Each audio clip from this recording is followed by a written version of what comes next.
So continue with the book Ajahn Chah, Being Dharma, and also continue with the reading that I started yesterday that was on the Songkran Day, the Thai New Year Day.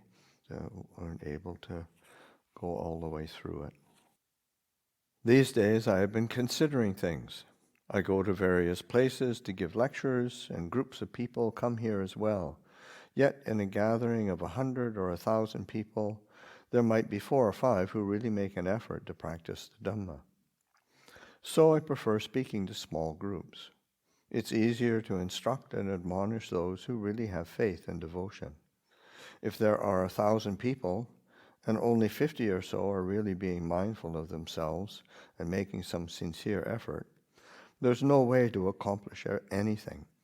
It's the same thing when you do your work. When you're working in the field, you might go out and work really hard for a few days, transplanting the seedlings for the next rice crop. But someone follows after you, pulling them up after you put them in the ground. No matter how long you keep at it, they just keep following behind, pulling up all the seedlings. Who could manage like this? Tomorrow you plant again, and they are walking after you to undo what you have done. Can you succeed in your work? Does it create any benefit? When you look back, you see the other person destroying your work, pulling up the seedlings and throwing them into the paddy. What should you do? What are you laboring for? Before too many more days pass, we're going to die. So why should we bother with ignorant people like that? The Buddha said that whatever actions bring no benefit, we need not do. Quote, morality leads to happiness, unquote. So that silena sukatiyanti. Morality leads to happiness is the truth, but people don't have happiness. If we try to talk about morality and virtue, people become afraid. It seems that it's become very difficult to be a moral and spiritual person in society these days. But if people really have an accumulation of merit, if they have faith and mature minds, they will think about things deeply and have the wisdom to disengage themselves and find time to practice Dhamma to the best of their ability. Quote, morality is a treasure, unquote. All wealth and enjoyment is born of morality. There is the treasure of wealth, the treasure of eyes, ears, of nose, tongue, body, and mind. All these things that we possess as we sit here are treasures and accomplishments, and they are born of past moral conduct, the treasure of morality. When we think of treasure, we only think about the kinds of wealth that can be seen by the eye, such as money, possessions, jewels, and gold. We don't consider our own eyes and ears themselves, our nose or our body. Think about it. If these limbs and sense organs are not whole, how will we enjoy material riches? We should be taking care of ourselves. Our eyes, ears, and limbs are things we should take care of. If someone were to try to buy an arm from you, offering many thousands of dollars, would you want to cut it off and sell it to him? Would tens of thousands of dollars to pluck out one of your eyes interest you? What is their value to you? That you are whole and enjoy these kinds of wealth because of morality is something you don't think about. The inner wealth that is born of morality is like this, but we don't see it as wealth. Please make some effort to consider this. Sitting in this gathering, there might be some half people and quarter people as well. Days and nights keep passing. They don't stop, but keep passing by. Ask yourselves, today, what have I done? Have I been living mindfully or heedlessly? Just how have I been doing things? What's the story here? All of us need to look at ourselves in this way. Doing this, we will be able to solve our problems. Don't be too keen on solving others' problems. Work out your own issues first. If you can't fix yourself, you won't be able to do anything for others. If you can solve your own problems, then you do your best to help others, but they aren't able to make use of your help. You needn't get upset over that. You remain in a state of normalcy, not feeling you've lost anything. There is no harm done to you. The Buddha taught this. Thus, we can say that morality is the parent of all Dhamma. Just like the breath is the progenitor of all our limbs and organs. If the breath stopped, could we continue to function? Sila is like this. It means purifying the actions of body and speech. We could say that morality is 50% of the path. Of course, there is more to do. For example, a person can speak nicely, yet still have a black heart. But in order for there to be path, fruit, and nibbana, when it comes down to it, there must be morality first. So we have the verses beginning, morality leads to happiness. The Lord Buddha urged all his followers to practice pure morality. Just as all of us were born of a mother and a father, so all Dhamma, meaning that all that is good and noble in the world, is born of morality. Every week on the lunar holiday we talk about this, because it is the parent that will give birth to the child of goodness and excellence from the womb of this existence. But people don't have much trust in it. If people were to practice and realize this for themselves, so the truth of it penetrated their hearts, that would be the most excellent sort of merit. I would really rejoice to see people genuinely come to understand the Dhamma like that. And I would feel that the opportunity of being born as a human and meeting the Buddhist religion has not been wasted. But if one has all the conceptual knowledge, as many of us do now, but doesn't practice, what's the point? What will come of that? Please understand this. We have only this one gathering this year. Next year at this time, we will meet together again to do the traditional water ceremonies of the New Year once more. But it isn't certain, is it? We can't really be sure that the people who are here now celebrating the New Year will be here again next year. Put simply, we can't really entertain any hopes for anyone. We may not be able to do the sprinkling of water with some people next time. Why is this? Because things keep passing. These days, impermanence is in hot pursuit, out to destroy us. Sometimes people come and ask, Lumpur, aren't you afraid of the communist guerrillas? Of course, this would have been in the talk given in the 1970s when the northeast of Thailand was facing all sorts of insurgencies, and there were many places in Ubon that you couldn't really go.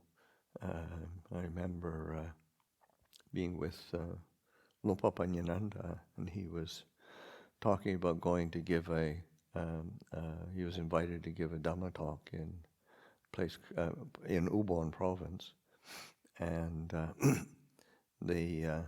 normally in Thailand you'd have any assembly, big assembly of people in a public facility would have pictures of the king and queen up, and he went to this one place to give a public talk, and the pictures were of Marx and Lenin.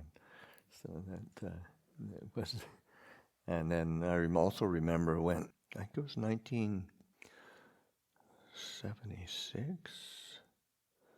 Lumpur Phan, a very highly regarded disciple of Ajahn Man, passed away, and Lumpur Chah had us all, I don't know how many busloads of monks and nuns and lay people.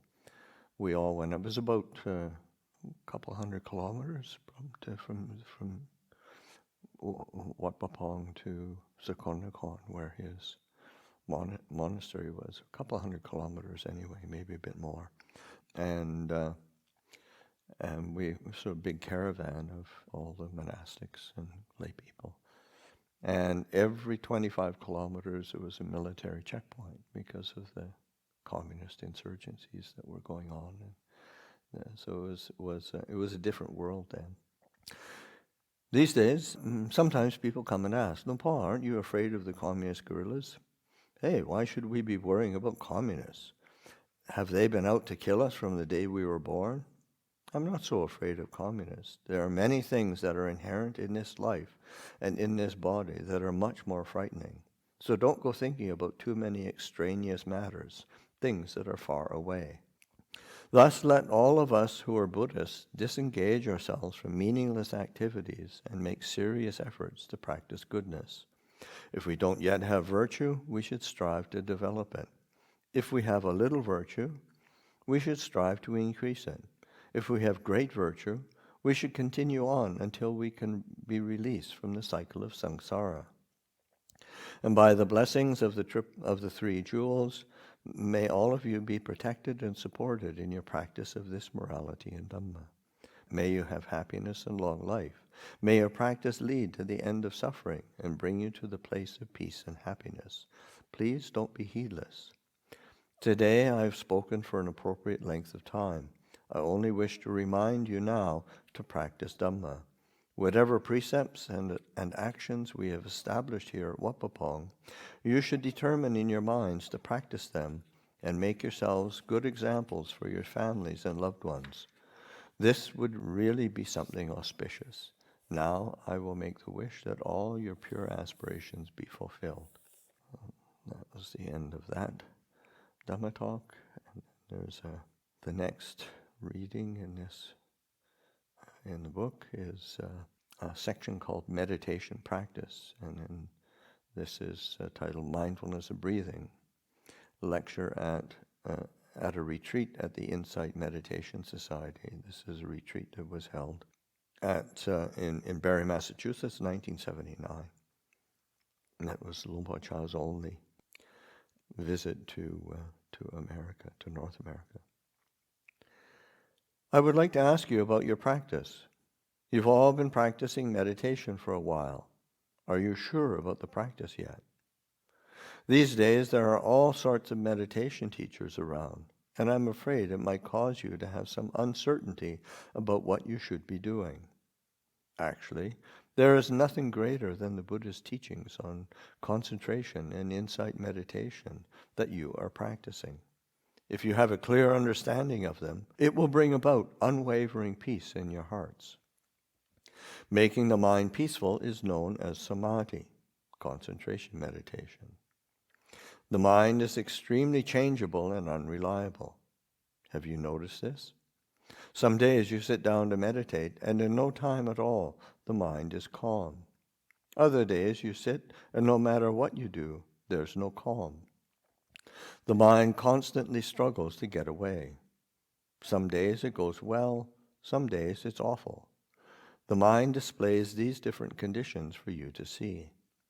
You should understand that the 8 factors of the Noble Eightfold Path come together in sila, virtue or moral conduct, samadhi, and wisdom.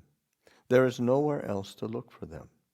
This means that in order to have a successful practice, there must be morality, there must be mental collectedness, and there must be wisdom present in the mind. So in practicing meditation, you are creating the causes for the path to arise in a very direct way. You are usually taught to close your eyes in sitting meditation so you aren't busy looking at external things. With eyes closed, your attention is naturally turned inward toward the mind, the source of many different kinds of knowledge. Sitting with the eyes not focused on any external objects, establish awareness on the breath. Make awareness of the breath more important than anything else. By keeping with it, you will come to know the place that is the focal point of awareness. When the factors of the path are at work together, you will be able to see your breath, feelings, mind, and mental objects as they are in the present moment. Ultimately, you will know that place that is both the focal point of samadhi and the unification of the path factors. When developing samadhi, fix your attention on the breath and imagine that you are sitting alone with no other people and nothing else around to bother you. Develop this perception, sustaining it until the mind completely lets go of the world outside, and all that is left is simply the awareness of the breath entering and leaving. The mind must set aside the external world. Don't allow yourself to start thinking about the people sitting around you. Don't give opportunity to any thoughts that will stir the mind. It's better to throw them out and be done with them. There is no one else here. You're sitting all alone. Develop this perception until all memories and thoughts concerning people and things subside, and you are no longer taking an interest in such externals. Then you can fix your attention solely on the in and out breaths. Breathe normally.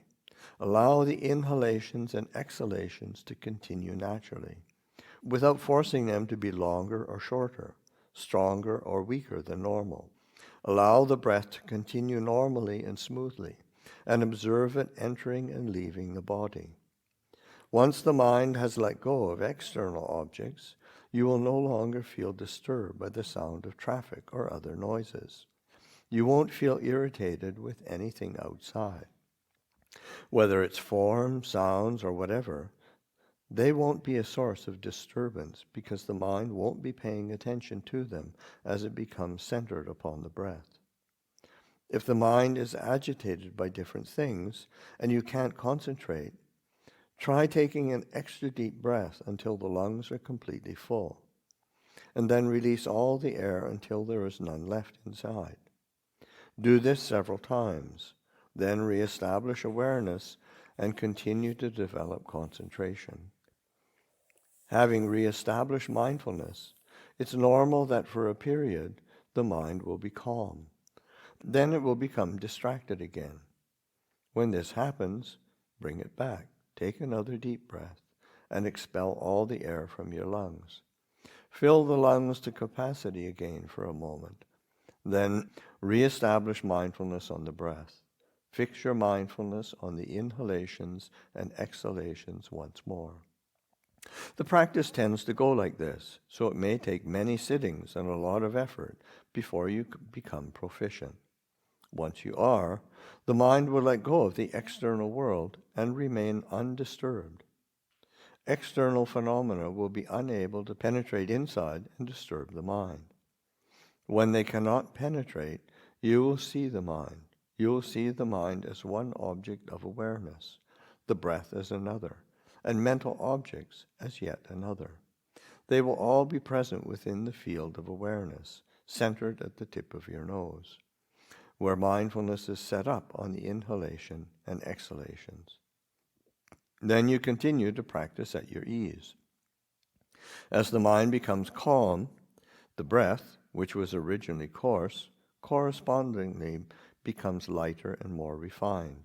The body feels lighter, and the mind becomes progressively lighter and unburdened, letting go of external phenomena.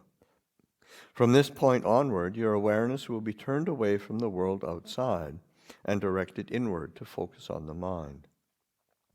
Once the mind has become concentrated, maintain awareness at that point where it is focused. You will see the breath clearly as it enters and leaves.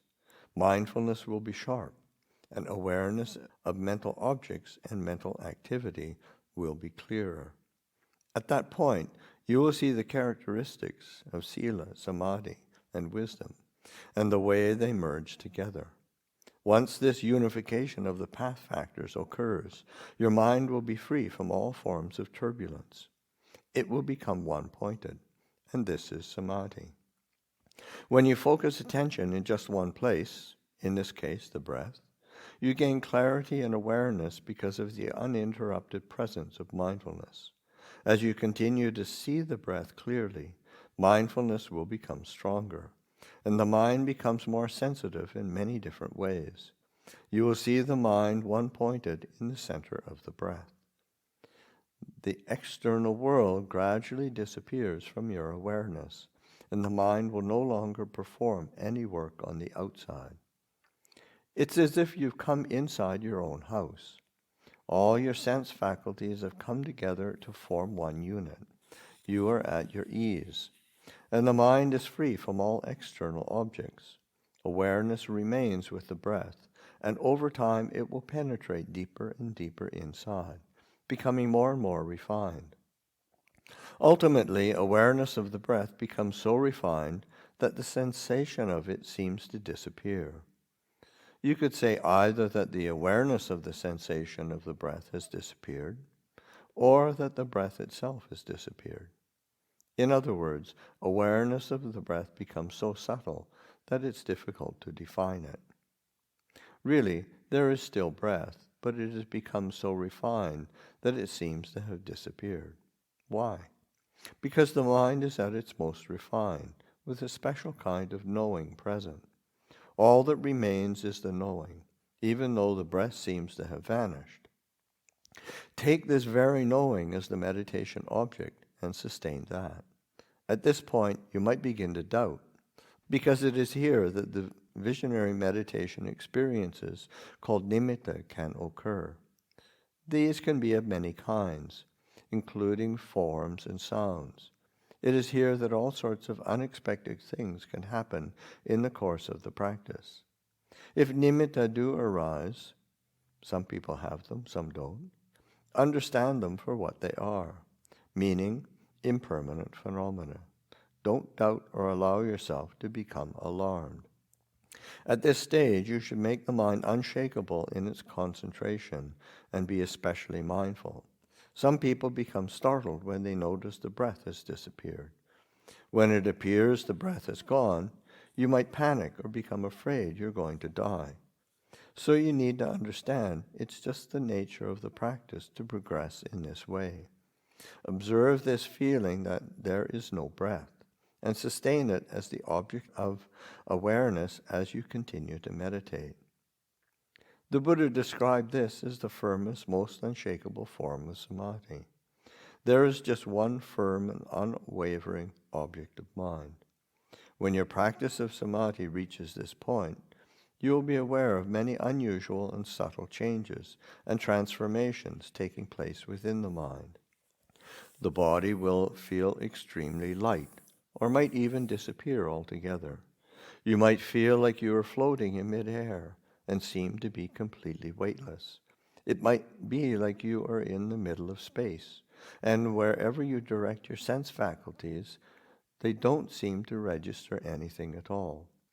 As you continue to practice, you should understand there is nothing to worry about. Establish this feeling of being relaxed and unworried securely in the mind. Once the mind is concentrated and one-pointed, nothing will be able to penetrate or disturb it, and you will be able to sit like this for as long as you wish. You'll be able to sustain concentration without any feelings of pain or discomfort. Having developed samadhi to this level, you will be able to enter or leave it at will. When you do leave, it's at your ease and convenience, rather than because you're feeling lazy or tired. This is samadhi, relaxed and comfortable. You enter and leave it without any hindrance. If you genuinely have samadhi like this, sitting to meditate for just 30 minutes or an hour will enable you to remain cool and peaceful for many days.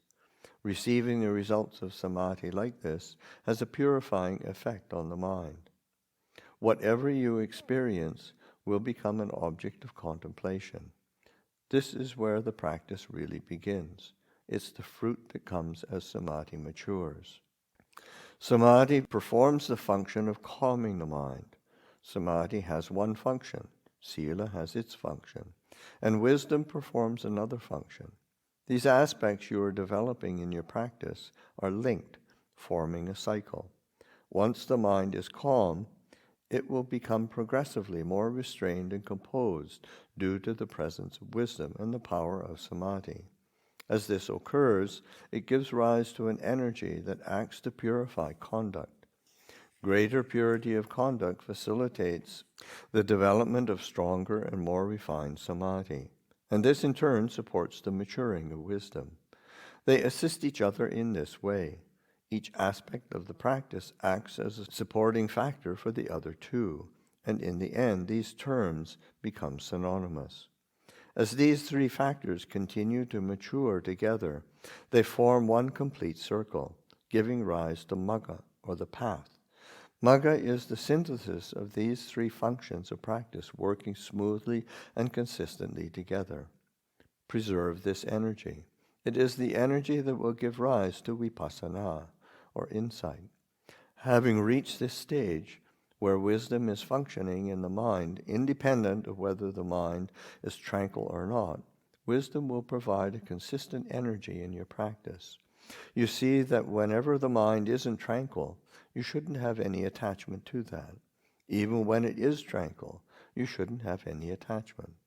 Having let go of the burden of such concerns, the heart will feel much lighter. Whether you experience pleasant or unpleasant phenomena, you will remain at ease. The mind remains peaceful in this way. It's also important to recognize that when you end a session of formal meditation, if wisdom is not functioning, you will give up the practice altogether without any further contemplation, development of awareness, or consideration of the work that still has to be done. When you withdraw from samadhi, you should know clearly that you have withdrawn. Then continue to conduct yourself in a normal manner, maintaining mindfulness at all times. It isn't that you only practice meditation in the sitting posture. Samadhi means a mind that is firm and unwavering. As you go about your activities, make the mind firm and steady, and maintain this steadiness as your state of mind at all times, with continuous mindfulness and self-recollection. As you experience phenomena that cause like and dislike, consistently be aware of the fact that such mental states are impermanent and uncertain. In this way, the mind remains calm and in a state of normalcy. There are two kinds of peacefulness. One is the peace that comes through samadhi. The other is the peace that comes through wisdom. The mind that is peaceful through samadhi is still deluded. Such peace is dependent on the mind being separated from phenomena. When it's not experiencing any contact or activity, there is calm. And consequently, you get attached to the happiness that comes with that calm state. But as soon as there is impingement through the senses, the mind gives in right away. It gets to be afraid of phenomena. It will be afraid of happiness and suffering, of praise and criticism, afraid of form, sound, smells, and tastes. People who are peaceful through samadhi alone are afraid of everything and don't want to get involved with anybody or anything, because they're afraid their state of mind will be disturbed. People practicing in this way just want to stay in isolation to experience the bliss of samadhi without having to leave it. They want to hide themselves away in a quiet place. This kind of samadhi can involve a lot of suffering. People find it difficult to come out of it and be with others. They don't want to see or hear anything. They don't want to experience anything at all. They have to live in some specially preserved, very quiet place where no one will come and disturb them with conversation. This kind of peacefulness alone can't do the job. If you have reached the necessary level of calm, then withdraw and use that calm as a basis for contemplation. Contemplate the peace of concentration itself, and use it to connect the mind with and reflect upon the different phenomena it experiences. Use the calm of samadhi to contemplate sight, sound, smells, tastes, tactile sensations, and thoughts in light of the three characteristics of impermanence, suffering, and lack of self. When you have contemplated sufficiently, it's all right to re-establish samadhi. You can re-enter it through sitting meditation, and then, with calm re-established, continue with the contemplation. Use the state of calm to train and purify the mind, as well as to challenge it. As you gain knowledge, use it to combat the mental afflictions. If you simply enter samadhi and stay there, you don't gain any insight. You're only making the mind calm, that's all. However, if you use the calm mind to reflect, beginning with your external experience, this calm will gradually penetrate deeper and deeper inward until the mind experiences the most profound peace of all. The peace that comes from wisdom is distinctive, because when the mind withdraws from tranquility, the presence of wisdom makes it unafraid of sights, sounds, smells, tastes, physical sensations, and thoughts. It means that as soon as there is sense contact, the mind is immediately aware of what is happening. When there is contact, You lay it aside because your mindfulness is sharp enough to let go right away. When you are training the mind like this, it becomes considerably more refined than when you develop samadhi alone. The mind becomes very powerful and no longer tries to avoid anything. With such energy, you become fearless. In the past, you were scared to experience anything, but now you know phenomena as they are and are no longer afraid. You know your own strength of mind and are unafraid. When you see a form, you contemplate it. When you hear a sound, you contemplate it. You become proficient at contemplating mental objects. You are established in the practice with a new boldness that will prevail no matter what the conditions. Whether it be sights, sounds, or whatever, you recognize them and let go of them as soon as they occur. Whatever it is, you can let go of it. You see happiness clearly and let go. You see suffering clearly and let go. Wherever you see them, you let go of them right there. Keep letting them go, casting them aside as they arise. No phenomena will be able to maintain a hold over your mind. You leave them behind and remain secure in your place of abiding. All phenomena lose their value and are no longer able to sway you. This is the power of vipassana. When such a quality of awareness arises within your mind, the practice can be called vipassana, clear knowing in accordance with the truth. This is peace at the highest level. So I'll leave it there. It's a bit longer than a lot of time, but it seemed important. It's not quite at the end of that talk yet. Yeah. Comments, questions? Okay. Oh, you got a question. Very good.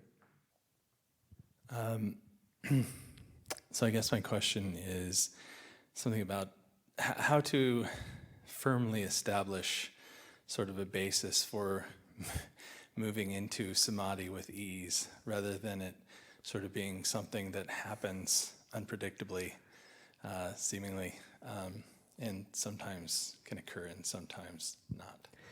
Yes, exactly.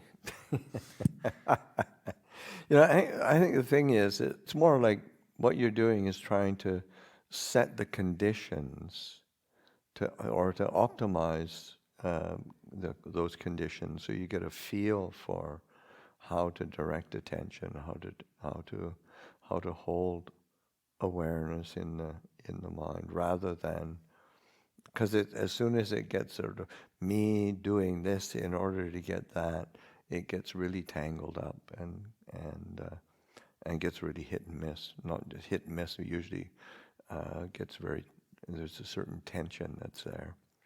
So it's more like you're feeling your way. It's kind of like learning any kind of skill, really. I think in terms of, say, like, the image that comes to mind is of a potter, because you can have all of the instructions from a master potter, and you can you've got all your body in the right place, you've got the wheel there, you've got the clay, but it's only through doing it over and over again, getting a feel for how to be natural and at ease, and that the result comes really skillfully. So it's getting a feel for it as opposed to having an idea of how you think you should be doing it.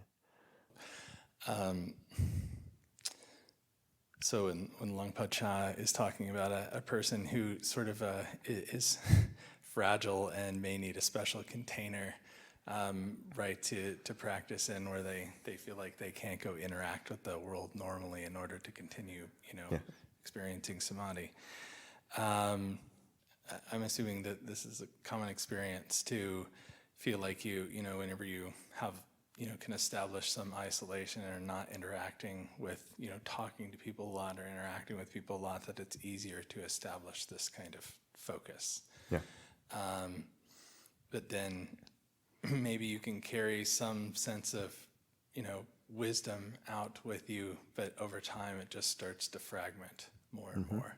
and it's harder and harder to establish concentration over time, the more that you're enmeshed in that kind of world. So is it just, I mean, as you're saying, just longer, just practicing more and more, and just getting more used to going in and out? It's like it's the practice itself, and that feeling of really getting your sense of priority within the heart of what's most important. And of course, what's most important is the clarity and stability of the mind itself, or that kind of sense of the mind being really firm and solid. This is what's really important. So that, there is, of course, Ajahn Chah would say, that's, again, this is where, say, Ajahn Chah's image of telling people to, if you're going too far to the right, walking along a road and going in the ditch on the right, and so go left, and the same on the other side. Because he would, he'd also sort of admonish the monks for talking too much and getting distracted and getting, even within the monastery. So it's this balance of how to balance external and internal conditions so that there is a continuity. And certainly the Buddha's, foremost of supporting conditions is good spiritual friendship. So that sense of being in a situation with people who are practicing and can help support. But I think internally, that yoniso manasikara, that wise reflection is also considering, what's really important, what's essential, what's necessary, what do I really want?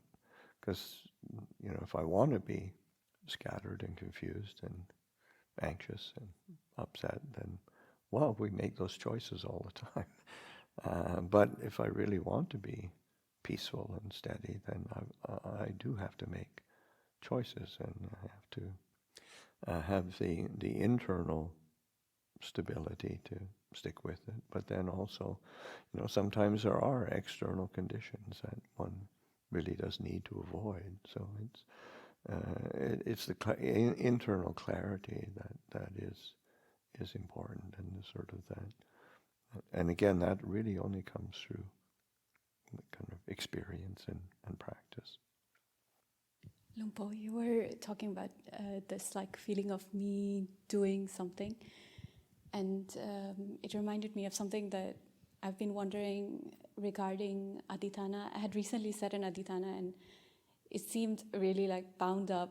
I was noticing a lot of self, like I need to do this by this time, or I shouldn't give up, those kind of things. And I was wondering, what is the right way to set and hold adhitthana without having that really sense of self? Well, sometimes with adhitthana, of course we want to set a determination that kind of stretches us a bit. I mean, it's sort of, it isn't sort of, okay, I make a determination to eat at least 6 desserts a day, sort of thing. It's a different type of stretch. Yeah, it's just stretching different parts of you. So it's, we do want to set determinations that do kind of up our game a bit, so to speak.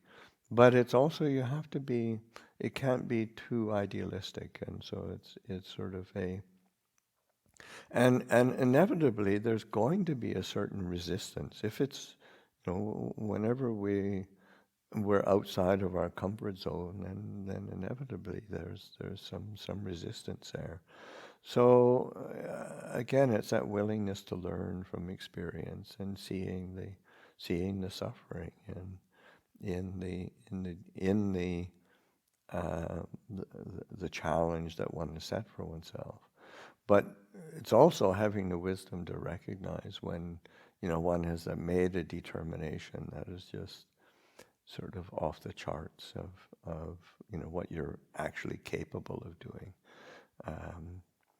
So that and that there isn't really a hard and fast guideline other than what your own experience and what your mind tells you, and because sometimes we, again, we set a commitment or a determination, and we find it difficult, and then we say, "Oh, if I've just been way too idealistic," and then you sort of give up on it or modify it, and then you realize, oh, why did I give up on that? It wasn't that difficult, really.